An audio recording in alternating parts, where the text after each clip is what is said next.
আগেকার দিনের খাওয়া দাওয়া। কি গো শুনছো? বলছি যে আজকে তো তোমার ছুটির দিন, অফিস ফফিস বেরোবে না, তো আজকে কি রান্না করব বলো? তোমার যা পছন্দ আজকে আমি তাই রান্না করব। হ্যাঁ, সত্যি বলছো? তাহলে দাঁড়াও, বাজার থেকে গিয়ে কচি পাঁঠার মাংস কিনে আনি।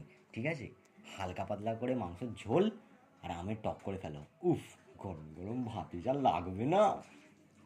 আচ্ছা আচ্ছা, তাই। এখনকার দিনের খাওয়া দাওয়া। কি গো ডার্লিং, আজ তো আমার অফিস ছুটি, তা লাঞ্চে কী কী রান্না করবে একটু বলো শুনি। কি গো শোনো না, প্রতিদিনই তো রান্না করছি বলো। আজকে তো তোমার ছুটি, চলো না একটুখানি দাদা বৌদি থেকে বিরিয়ানি খেয়ে আসি। থাক থাক, তোমায় আর ওই ভালো মন্দ কিছু করতে হবে না। ঠিক আছে, তুমি ওই ডাল ভাতি করে নাও। আমি না ওই বাইরে কোথাও খেতে গিয়ে ভালো মন্দ আমি আমার টাকা ধ্বংস করতে পারবো না, বুঝলে তো।